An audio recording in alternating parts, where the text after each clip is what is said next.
बच्चों, हमने जो अब तक पढ़ा है वो किंगडम प्रोटिस्टा पढ़ा। उसके कैरेक्टर्स के बारे में हमने जाना कि किंगडम प्रोटिस्टा के क्या कैरेक्टर्स होते हैं। इस वीडियो में आप देखोगे किंगडम प्रोटिस्टा का पहला ग्रुप, यानी कि हमने किंगडम प्रोटिस्टा को 5 ग्रुप में डिवाइड किया था। पहला वाला जो है क्राइसोफाइट्स है, दूसरा वाला डायनोफ्लैजिलेट्स है, तीसरा वाला जो था यूग्लिनोइड्स है, चौथा वाला जो है स्लाइम माउल्ट्स है और पांचवें वाला जो हमारा था प्रोटोजोअन्स था। तो इन 5 ग्रुप में हमने डिवाइड किया था किंगडम प्रोटिस्टा को। अब हमारा जो पहला ग्रुप जो आता है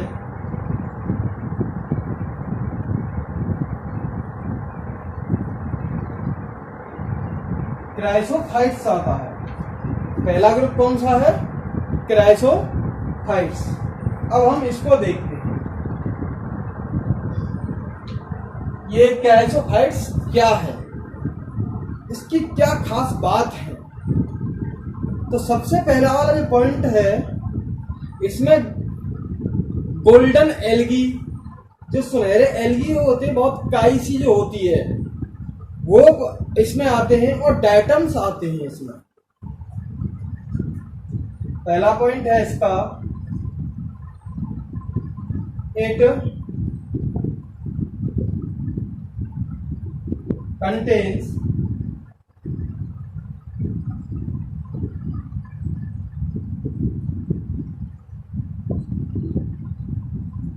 एंड डायटम्स।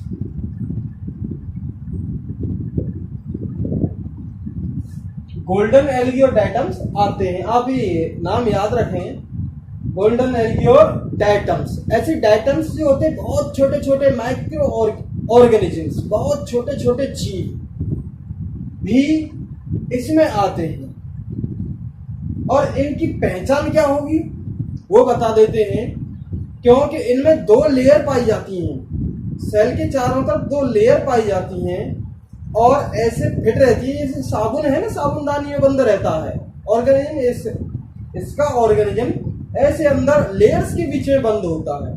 और इनकी जो सेल वॉल है सिलिका की बनी होती है, जिससे कि ये क्षतिग्रस्त नहीं हो पाते, आसानी से क्षतिग्रस्त नहीं हो पाते, इनडेस्ट्रक्टिबल होते हैं ये ऑर्गेनिज्म। क्योंकि सिलिका जो है वो थोड़ा हार्ड सब्सटेंस है और ये माइक्रोस्कोपिक होते हैं।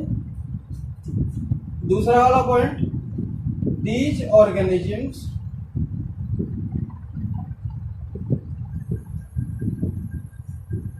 आर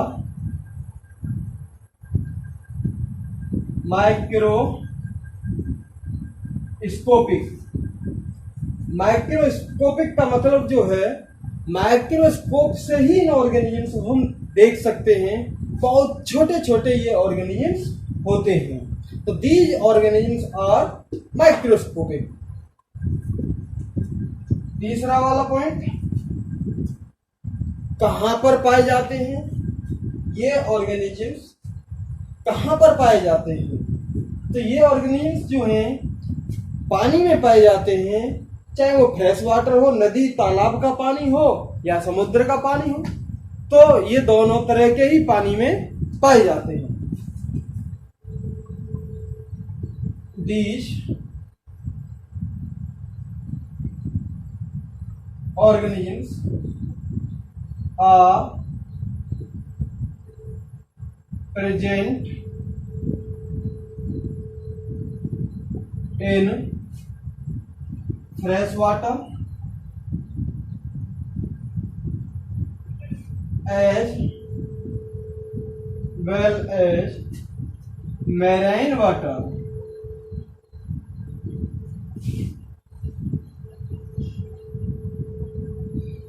फ्रेश वाटर का मतलब है नदी तालाब का झील का पानी, फ्रेश वाटर में ही पाए जाते हैं।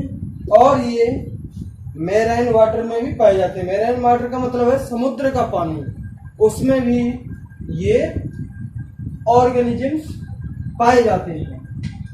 अब हमारा जो अगला पॉइंट है कि ये ऑर्गेनिजम्स जो हैं वो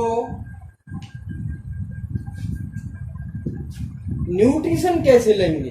तो कुछ ऑर्गेनिजम्स जो हैं हेटेरोट्रॉफिक न्यूट्रिशन करते हैं, कुछ ऑर्गेनिजम्स जो है ऑटोट्रॉफिक न्यूट्रिशन करते हैं। ऑटोट्रॉफिक न्यूट्रिशन करेगा तो फोटोसिंथेसिस करेगा। तो ये ऑर्गेनिजम्स फोटोसिंथेसिस भी करते हैं, ज्यादातर ऑर्गेनिजम्स। यहां पे लिख सकते हैं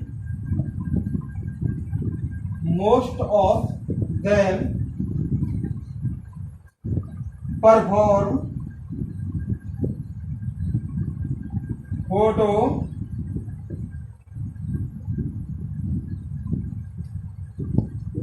सिंथेसिस।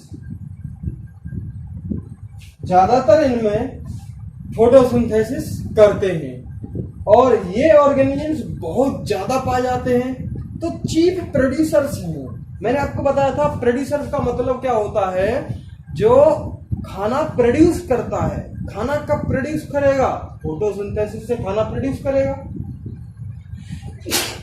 तो ये ऑर्गेनिजम्स चीफ प्रोड्यूसर्स हैं। Hence, these are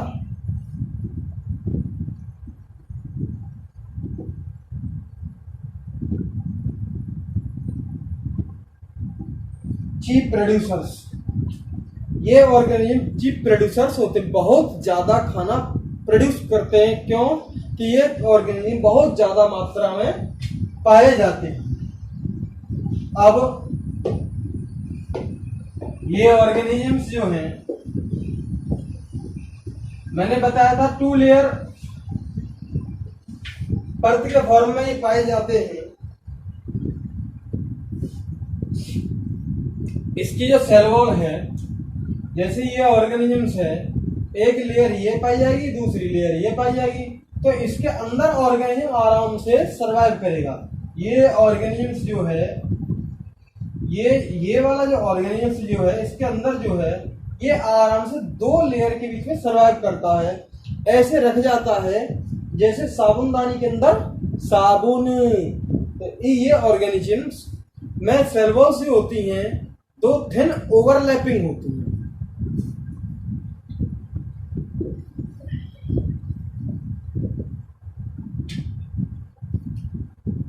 नेक्स्ट वाला पॉइंट है cell wall is made by 2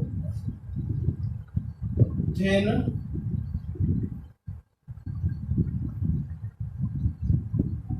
overlapping by which organisms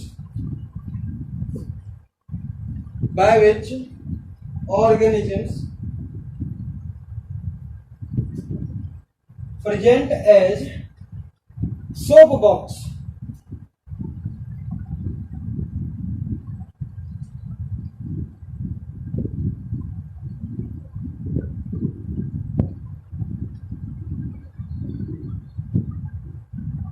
organism जो है साबुनदानी के जैसा पाया जाता है, साबुनदानी के अंदर साबुन रख दिया जाता है, तो ऐसे ही ऑर्गेनिज्म इसके अंदर पाया जाता है 2 थिन ओवरलैपिंग के भीतर। अब नेक्स्ट वाला जो है सेल वॉल किससे बनी होती है, सिलिका की बनी होती है, तो जो आसानी से नष्ट नहीं की जा सकती।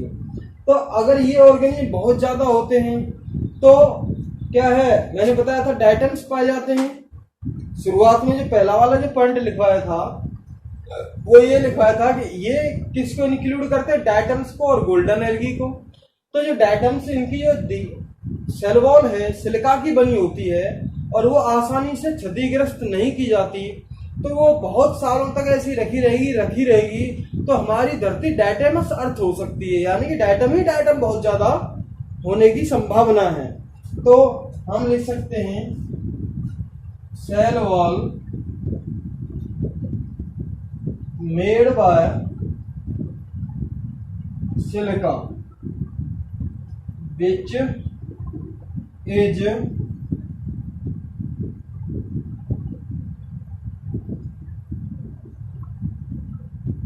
indestructible, which is indestructible, यानी आसानी से उसे हम क्षतिग्रस्त नहीं कर सकते। तो ये बहुत ज्यादा सालों तक पड़ी रहेगी तो हमारी अर्थ कैसी हो सकती है? डेटर्स अर्थ हो सकती है। अब ये ऑर्गेनिजम्स डेटर्स जो हैं किसके काम में आते हैं? ऑयल के फिल्ट्रेशन के भी काम में आते हैं, सिरप बनाने के भी काम आते हैं, पॉलिशिंग करने के भी काम आते हैं। दीज ऑर्गेनिजम्स डेटम जो है, डेटम वाले ऑर्गेनिजम्स जो है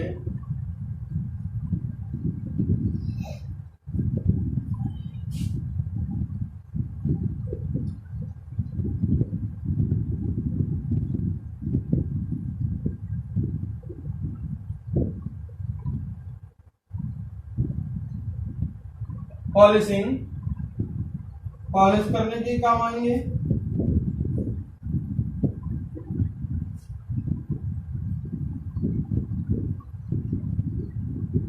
फिल्ट्रेशन ऑफ ऑयल, ऑयल को छानने के भी काम आते हैं, एंड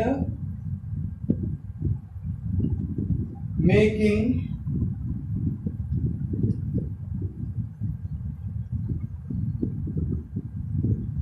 सिरप्स, सिरप बनाने के भी ये काम आते हैं ये ऑर्गेनिज्म जो है।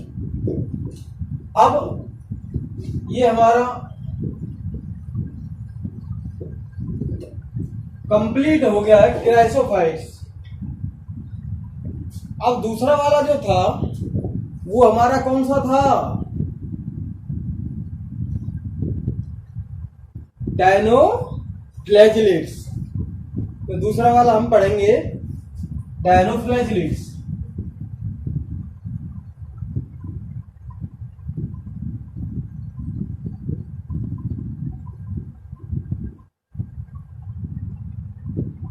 डायनोफ्लैजिलेट्स क्या है? ये ऑर्गेनिजम्स अलग अलग पिगमेंट के होते हैं। जैसे कोई ग्रीन पिगमेंट का है, कोई ब्राउन का है, कोई रेड का है, कोई ब्लू का है। तो जब पिगमेंट उनके अंदर अलग अलग पाया जाता है तो अलग अलग कलर देते हैं। These organisms appearance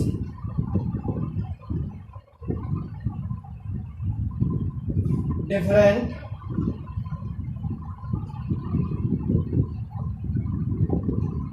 colors based to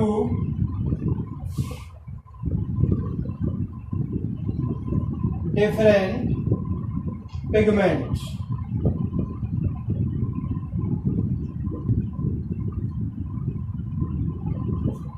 As green, brown, red etc। कुछ ग्रीन कलर के होते हैं तो ग्रीन पिगमेंट होगा उनमें, कुछ ये ब्राउन कलर के होते हैं तो उनमें ब्राउन कलर होगा, कुछ ये रेड कलर के होते हैं तो उनके अंदर रेड पिगमेंट होगा। तो ये अलग अलग कलर के ऑर्गेनिजम्स होते हैं किसके आधार पर?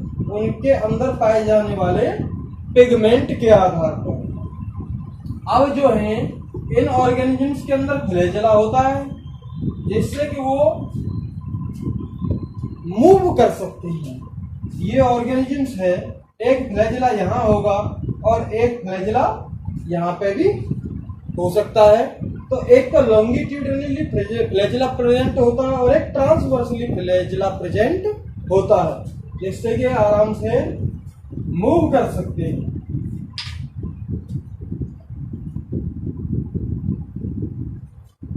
These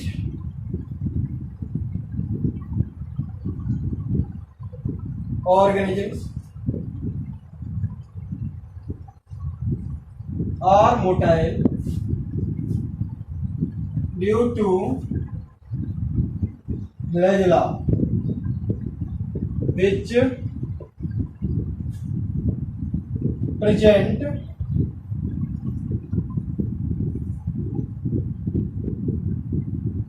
longitudinally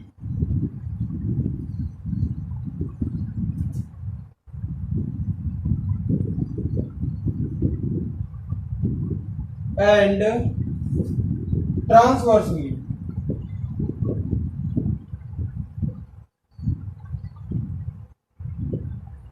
लॉन्गिट्यूडिनली फ्लैजेलम के अंदर प्रेजेंट होता है और ट्रांसवर्सली भी प्रेजेंट होता है। अब कहीं कहीं समुद्र में बड़ा रेड रेड कलर दिखाई देता है। क्यों दिखाई देता है? क्योंकि ये रेड वाले डायनोफ्लैजिलेट्स वहां पे बहुत ज्यादा क्वांटिटी में पाए जाते हैं। नेक्स्ट वाला पॉइंट लिखेंगे, when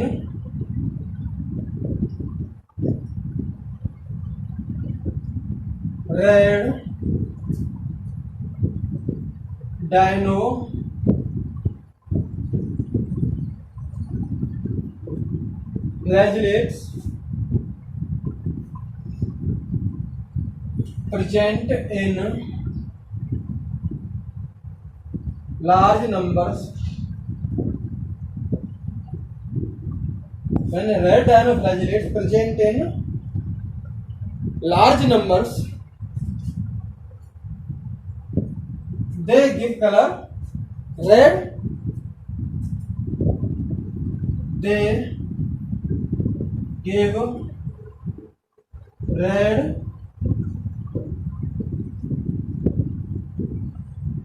appearance. जैसे ये जो है कौन सा है, गोनियोलेक्स एग्जाम्पल है,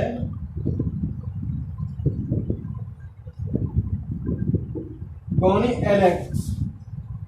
ये रेड कलर का डायनोफ्लैजिलेट्स है। रेड कलर का अगर डायनोफ्लैजिलेट्स का एग्जाम्पल आ जाए तो आप क्या कहोगे? गोनियोलेक्स हो गया। अब कुछ इसमें टॉक्सिन यानी कि जहरीले पदार्थ भी सीक्रेट करते हैं, जिसे खाकर मछलियां ऊपर चली जाती हैं, मोक्ष की प्राप्ति उन मछलियों को हो जाती है। तो हम कह सकते हैं नेक्स्ट वाला point, toxins are released by some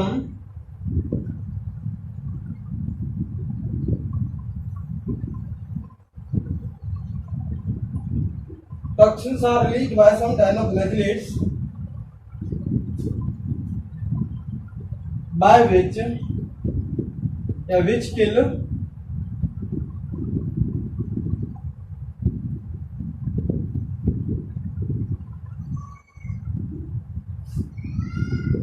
fishes,